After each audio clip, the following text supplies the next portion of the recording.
In order for you to take full advantage of the new Kingsford competition briquettes, you have to learn temperature control. Let's start out with a few advanced grilling techniques, starting with building a two-zone fire. So what I'm doing here is I'm pouring the charcoal on only one side of the grill.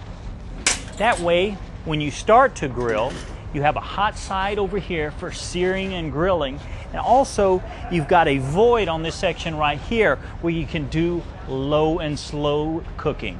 Versatility, that is the key word when you think about Kingsford competition briquettes.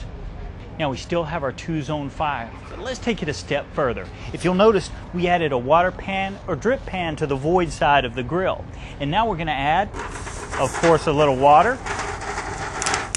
And for extra flavor, some fruit juice. One thing to guard against, you have to have water. Too much fruit juice in the drip pan will scorch and give a tainted flavor to your food. And to add a little bit more flavor, a little bit of dry rub as well. So now, during a covered cook, you get flavored moisture within the cooking chamber. This keeps food from drying out during the cooking process.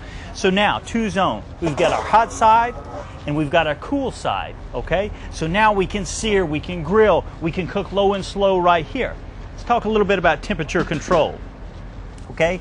Most grills nowadays have dampers on the bottom and also dampers on the top, okay? More air in, more air out, the hotter the fire. Okay? If you want to cool your fire down, you want to damper down and damper down here.